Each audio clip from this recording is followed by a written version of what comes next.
Good evening and welcome to Chicago Newsroom 2.0. I'm your host, Andy Zopp. In tonight's roundtable, we'll take a closer look at causes and potential solutions for the growing number of companies leaving the city. But first, I'll sit one-on-one with ComEd's Laticia Holbert to discuss the company's efforts to put Chicagoans to work. We'll get started on the other side of the short break. Stay with us. I'm Kimberly Loftus, and I am financially secure. I have made it my business to help you achieve the same financial transformation for 2024. Let me help you on your path to financial freedom. Budgeting is not a one-size-fits-all process. What can I cut? Because there are a lot of things that we think that it's a necessity that's not really a necessity. In the Money airs on Thursdays at 7 p.m. on CAN-TV 19, CANTV.org, and on the all-new CAN-TV Plus app. Experience the power of community television.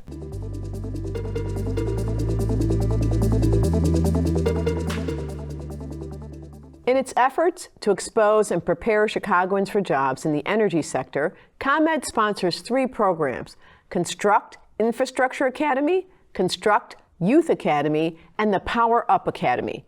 Joining me tonight to discuss these job training programs is ComEd's Workforce Development Manager, Laticia Holbert. Welcome, Laticia. So happy to have you here and so happy to hear about these exciting programs at ComEd. Well, thank you for having me, Andy. Tell us a little bit first about the programs and what you're trying to accomplish.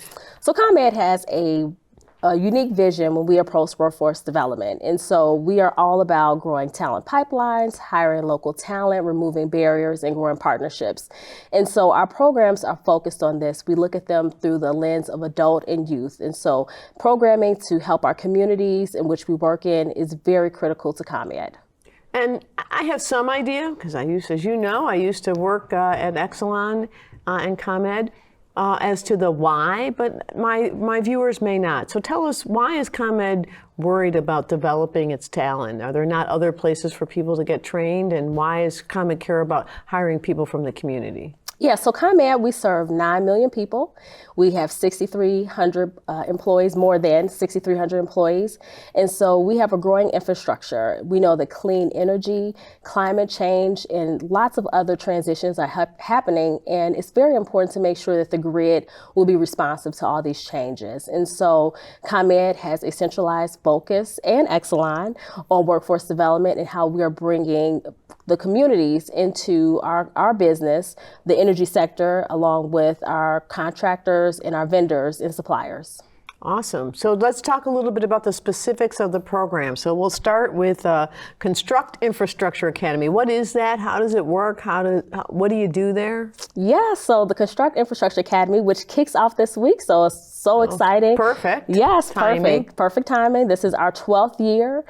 Just a couple of stats really quick. So we have more than 800 people that graduate the program and a 75% working rate. So it's 11 weeks, and through that 11 weeks, we look at how to work in the sector, which is about pole climbing. It can be about safety. We do CDL Permit A. We give OSHA 10 certificates. So we do a myriad of training throughout these 11 weeks to upskill the community. And that also includes soft skills. So we want to make sure we're getting resume development, cover letter, building your skills on LinkedIn. And so we do a lot of different services throughout the program to make sure the folks are ready for jobs. So it sounds like you're looking for a broad swath of jobs in the sector. You're training people for a variety of options, right? Yes, and I think that's the one thing I love about this program is not just about ComEd and our vendors and suppliers, but it's really about upskilling the community for jobs that they're either working at already, or if they want to come in ComEd, or our vendors and suppliers. And so there's so many options as they're getting upskilled and getting all the certificates that we offer. This year we're giving a commercial drone license, which is exciting because drones. Okay, stop right there. A commercial drone license? Yes. What is that? So drones are very important in our business. Instead of, there's so much vegetation, right? So instead of trying to get our trucks through, we can just fly a drone, see what's happening, and able to make a connection. And so this is a new part of the business, but it's a critical part. And so we're able to teach our graduates about that, and hopefully they'll work in it. Wow, that's pretty cool. And so where do the people who are going to participate, so you said it's getting ready to start this week, how many people will be participating and where do those people come from? Yeah, so we have 74 participants, and this is spread through 8 community organizations. And so it's through ComEd Service Territory, which is Northern Illinois. And so people can apply to their local workforce agencies to participate in the program and sign up and hopefully are selected. Wow, that's terrific. Now, is it full-time, this academy, or is it just a couple days a week? How long does it, you said it's 11 weeks long, but how often do people have to come? Yeah, sure. It's Monday through Friday from 9 a.m. to 1 p.m. And we also offer a stipend because we know people are making choices. And so we want to, make this program affordable to them while they're there. And then, so at the end of the program, is there like a job fair? How do people go from that program then to jobs? Oh, wonderful. So actually in the program, we have a major career fair where we have ComEd and a lot of our vendors and suppliers. So we have over 30 companies. So the participants are already giving their resumes there. But as they are in the program and as they graduate, that's the strength of our community partners. So those organizations, they are strong with their career advancement and development centers. And so they do the legwork to make sure that they're connecting the participants with jobs. Okay, but you have a couple other programs we're going to talk about. Tell us about Construct Youth Academy. So this is our newest program and launched last year, and it's been amazing. We launched this with the YMCA, Metropolitan Chicago. When we thought about this program, we know the youth are critical. We need to build that awareness. They need to know the pipeline that's out here. And so as the workforce development team, as we're out and about, we meet so many young folks and they say, what is ComEd? And we're like, you don't know what ComEd is. And so, as we were thinking about, what type of program we want to bring to the community, the Construct Youth Academy was one that we knew we had to have for our young folks. And so it's rising juniors and seniors, and they apply at the YMCA Chicago. And so it's funny, the first day of the application last year, we had 200 children apply. We only had 20 slots. And so it was an overwhelming response to the program. And I think it really just shows, why it's needed, bringing that awareness, but also understanding that this is a really fabulous industry to work in, and so the children really love the program. Awesome. And when will that program run this year? So it is a summer program. Okay, so while terrific. so while the like kids summer are jobs. Yeah. So while they're out of school, they can attend the program. It's 3 weeks. Again, it's the Monday through Friday, 9 a.m. to 1. But that's our standard structure for programming. And so yes, it's fabulous. And the graduation we had last year, it was wonderful to see the children and their families just share a special moment of achievement. Awesome. Okay, and the last one that I mentioned is Power Up Academy. Yes. So. Again, a new program from last year, another exciting opportunity, and this is for adults. And so technical talent is really key. We know the clean energy transition is here. As I mentioned, we have the EV, electric vehicles, we have solar, we have heat pumps, and so there's so much that we need to do to modernize the grid, and this program addresses it. It's a 10-week program. We started the program with Revolution Workshop at City Colleges of Chicago, and so this program is key because we need the technical talent that's needed to modernize the grid. And so in this 10 weeks, you're learning about AutoCAD, which is a really big part of the design that we need for the grid, and design permitting and other analyst roles that are within ComEd. And also we partner with 7 of our engineers of choice that also have the same needs. And so if people are interested in Power Up, where do they look for that? So all of our training programs are on ComEd's website under career training, so you can get more information and it points you to the right workforce development agency to apply at. Well, thank you, Laticia. We are, believe it or not, out of time. Oh. I told you it was going to go fast. And but thank you for all you're doing with ComEd. These are great jobs. We didn't mention, but these are really good paying jobs for people. And so creating those training programs so that people have pathways into these terrific jobs. Thank you for the work that you're doing, and thanks to ComEd. We'll be right back after this break. This week on Change Agents, we will meet some leaders who are working tirelessly to address homelessness in Chicago, and who will shed some insights on the Bring Chicago Home initiative, which voters will see on their March primary ballots. Join me Thursday at 7:30 p.m. on CAN-TV 19, stream us live on cantv.org, or watch us on the CAN-TV Plus app. Experience the power of community television.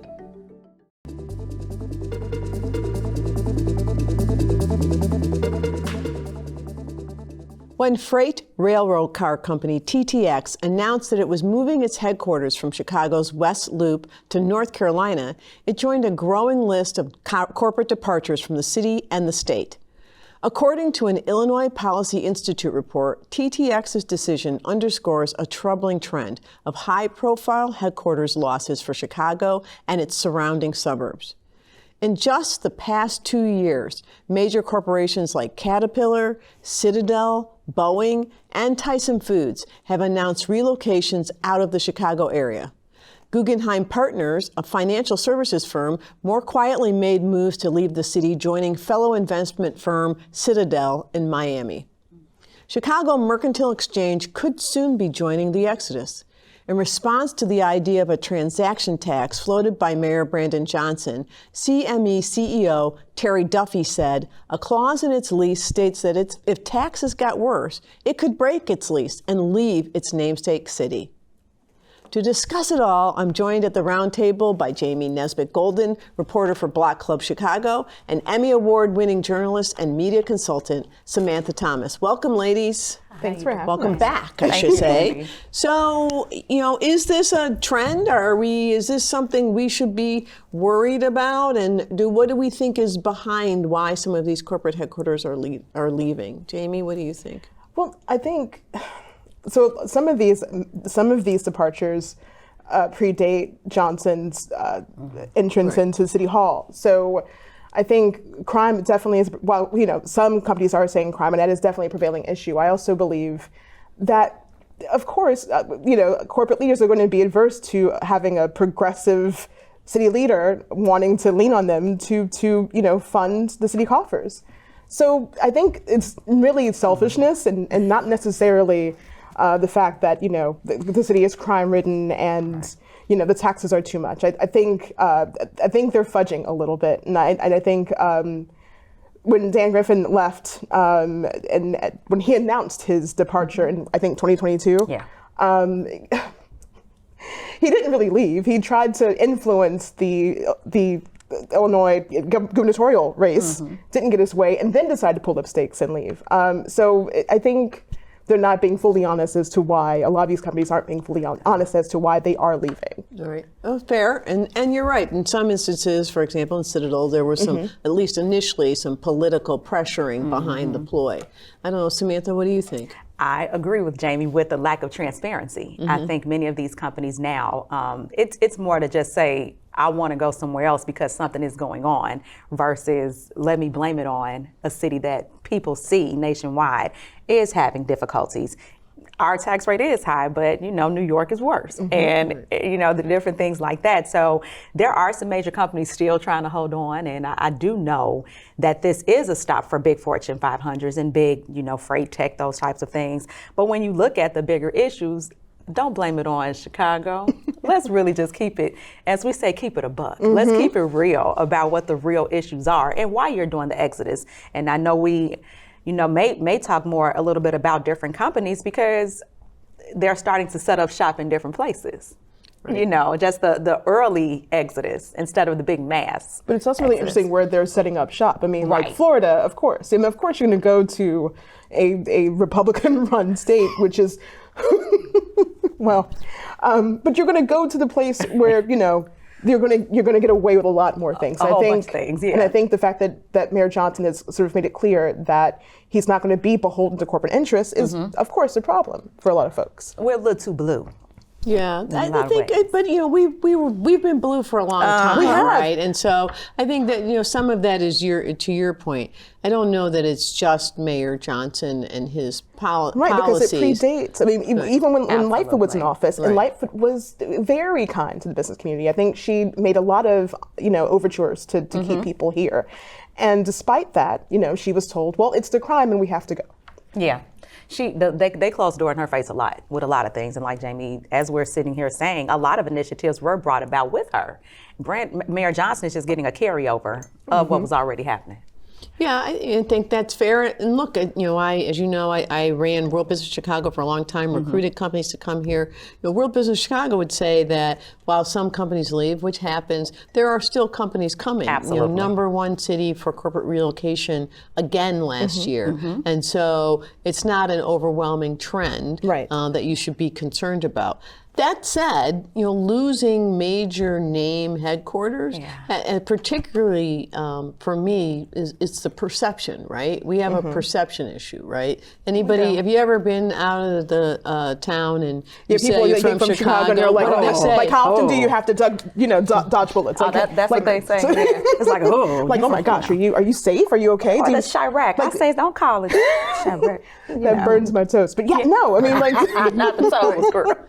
But no, I mean, but again, we have to sort of counter that with facts. Yeah. Chicago isn't even in the top 15 violent cities. We never make that list. We never make that list. Birmingham is number one. But again, like you say, perception is reality for a lot of folks. And that doesn't discount what we're seeing on a daily basis. I'm not going to knock anybody's personal experience. We definitely have our issues with crime, but we're not even as dangerous as a lot of these other cities. And I think, again, we sort of have to make sure people understand that. People do want to come here. Businesses want to set up shop. It's a great city. The landscaping is amazing. It's Chicago. Of course, I'm from here. I'm biased, but I really am. I'm real. I think this is a great place for businesses. And like you said, they're still coming anyway. Right. So I do think though, when you lose name companies, so I remember, I'm a little bit older than both of you ladies, but when the city made its big pitch to get Boeing here, and what a big huge deal it was when Boeing came and brought all the people from Seattle. So to lose Boeing is kind of a big deal, and there's been some news about United, right? Yes, that they're thinking about moving to Denver, and in the fall the CFO was like, no, there's those plans aren't solid. But then there was a story in the paper that they had filed a development plan. They bought land in Denver and they filed a development plan. What do you think about losing United? We're a big hub. What do you think that does to the city reputationally? I think it'll be more gossip than really tainted, if that makes sense. It won't taint us bad because you'll still have like the Heinz. Heinz is here, right? Different companies of the sort. Heinz moved here. They did, yeah. So big different companies like that. I do think that United may eventually go to Denver because the lease isn't up to like 2033.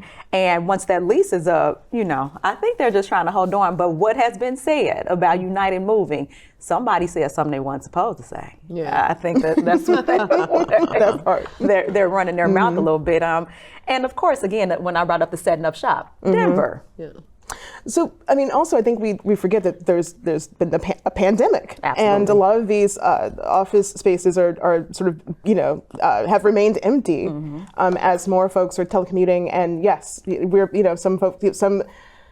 some companies downtown are sort of, pivoting and trying to figure out how to get workers back into those spaces. But I think, I don't know if that's going to work anymore. I think companies have to figure out a way to not only, find the perfect area to do business, but to also make sure their employees are taken care of. And I don't know, is it me? Is it corporate greed? Like, I feel like it's a little bit of corporate greed at work here as well. Like, a lot of these companies are seeing record profits and they're still sort of like going, oh, we can't afford to be taxed anymore because we'll fall apart. I mean, it's very I think it's less. I think it's probably less corporate greed. I mean, first of all, there's a lot of pressure on companies to, particularly public companies, on their revenues and their profits. Obviously, when they do well, their executives do well, but their shareholders care. So, making sure they're happy. But I also think there's something about and this is the thing I hear. I don't necessarily buy into this, but I hear it a lot from sometimes from people in the business community, which is, this is not a business-friendly environment. This is, we're worried about, and some of that, I think you said earlier that you don't think it's Mayor Johnson. I agree with you. But there is a part about building relationships. How do you think he has done in terms of, it's a two-way street, right? True, it's not just, his policies, but how do you think he's doing in terms of trying to connect with the business community? Not good. Not well. And I will definitely admit that. And I think, again, I understand, that he wants to be a progressive mayor and he has some really great policies, but we do need the business community here in Chicago, and we do need They're folks a who are lifeline. Yeah. And so in that space, he definitely has to do better in making sure that he's getting these companies to come here and set up shop. The courting could be better. Yeah. And the courting is not good. It's not. And I know it's one thing to be seen out and about, but you have to do the networking and courting with those who are going to pump the economy a lot bigger. Like I said, businesses are a big lifeline in Chicago. They're like one of the heartbeats of our city. And it's not looking good. So he has some opportunities to, build some support in that space. World Business Chicago, they're looking for a new CEO. They just named Charles Smith, who's an entrepreneur, young African-American entrepreneur. I say young because he's younger than me. And he would laugh but he's an accomplished entrepreneur in the insurance space. He's got good relationships in the business community, and they're going to look for a new CEO for World Business Chicago, and then choose Chicago's also going to be looking for a new CEO. So do you think that those are opportunities for the mayor? Oh, definitely. Absolutely. I think so. I think Johnson's a little more affable than his predecessor, so he has that working for him.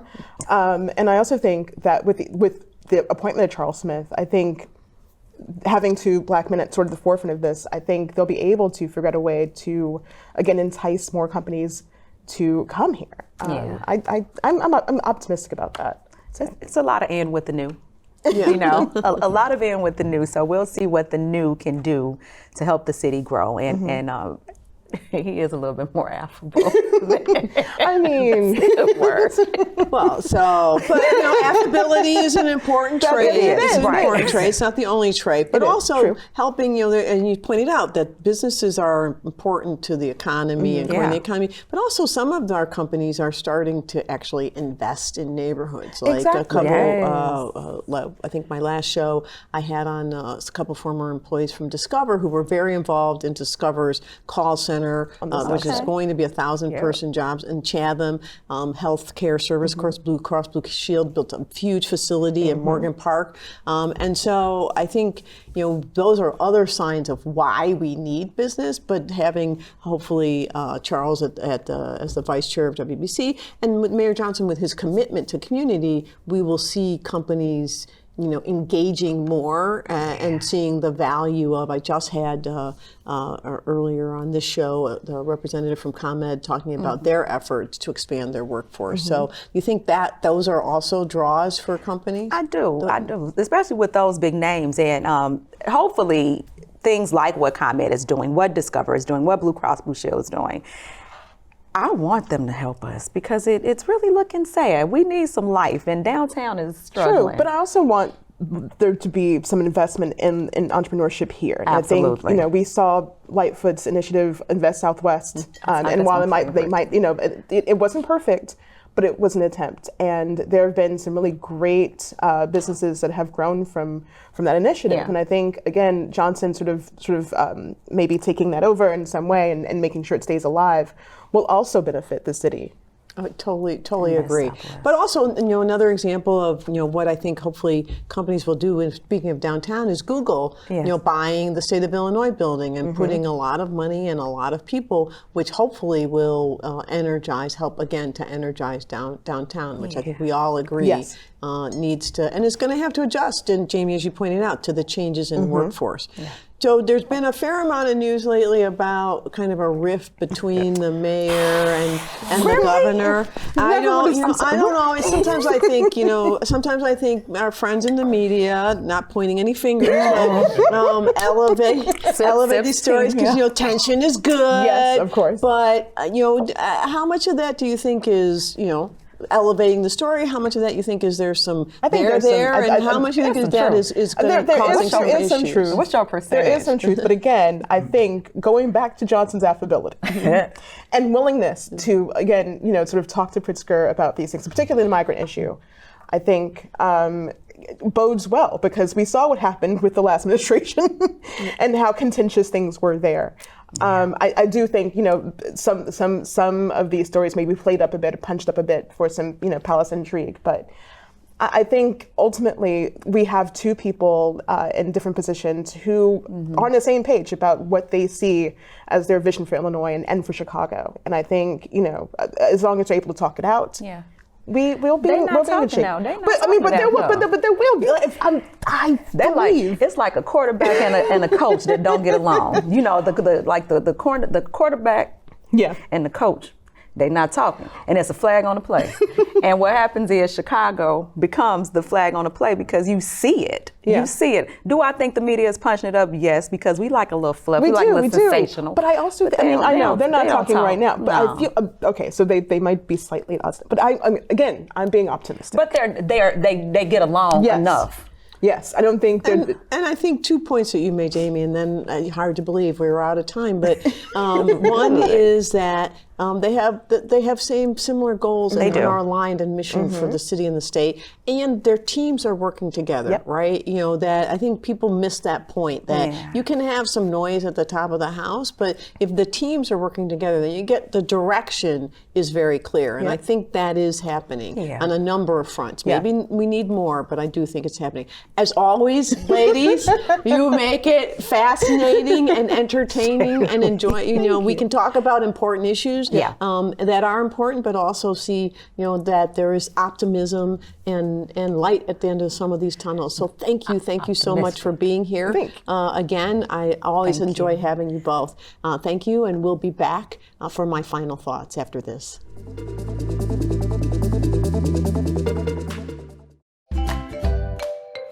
Hi, I'm Bianca Cotton. Join me Mondays at 7 p.m. for Behind the Confident Smile as I sit in conversation with incredible, dynamic, and complex Chicagoans who peel back the layers, living lessons, the joy, and the pain behind their confident smiles. You can watch on CanTV 19, cantv.org, and CanTV Plus app.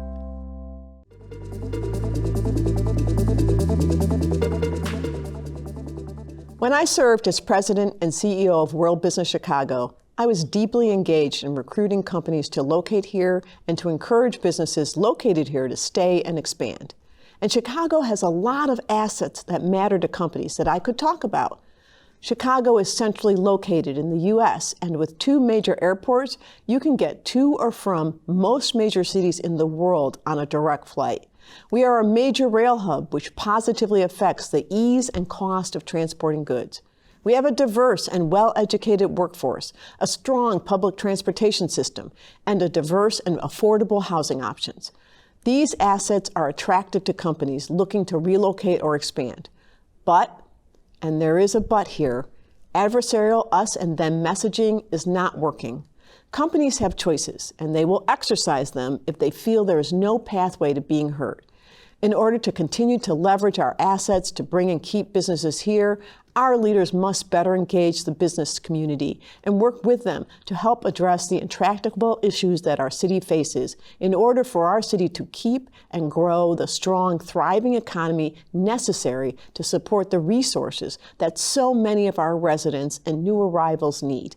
Our leaders' relationships with the business community, large and small, must be grounded in partnership and finding common ground. Thank you, Chicago, for joining the conversation tonight. Until next time, be well and well informed. Good night.